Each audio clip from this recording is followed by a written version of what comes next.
Good morning. My name is Carolin Rosin. In 1974, after being a sixth grade school teacher, I was introduced to the late Dr. Wernher von Braun, in the U.S., the father of rocketry. In my first meeting with him, during that first 3.5 hours, he said to me, "Carol, you will stop the weaponization of space." And I said, teachers don't stop until June. He said, "No, you have to understand. This is February. And we have to prevent the weaponization of space because there is a lie being told to everyone that the weaponization of space is now first being based upon the evil empire, the Russians. There are many enemies," he said, "against whom we're going to build this space-based weapon system.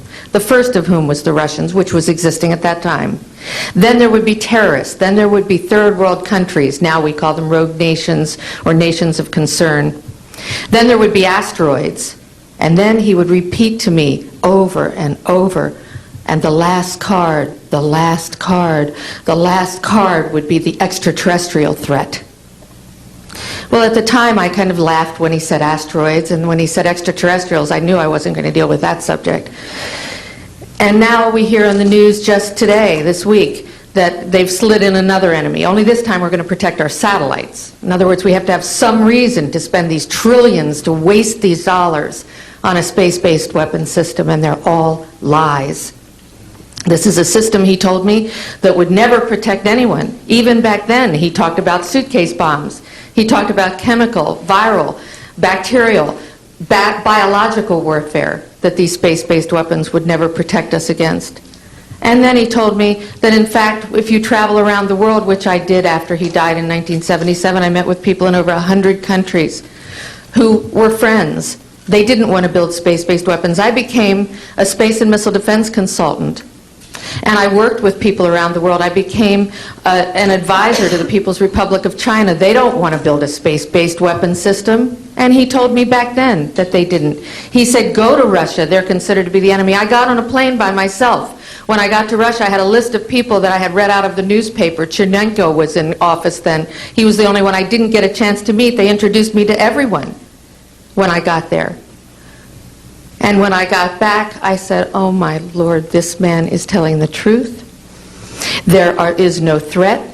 And I've been waiting until this day for 27 years, and I'm expecting the spin to happen, because he also explained to me that as a military strategist, as a person who worked on the MX missile, which I did later, he said, "You will find that there is going to be a spin to find some enemy against whom we have to build space-based weapons." And now we should expect the spin, because he said part of the formula for the intelligence community is if they might have a weapon, then we have to consider that they do have these weapons. So now they do have these weapons, so now we have to build these weapon systems. And that's the formula, except that it's all based on a lie.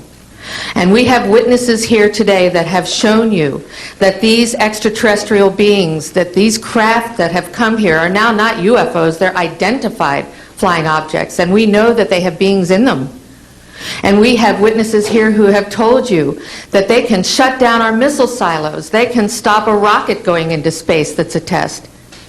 We have witnesses here who have worked in the classified departments, who have the courage to come forward here to support what Wernher von Braun told me back in 1974 to 77.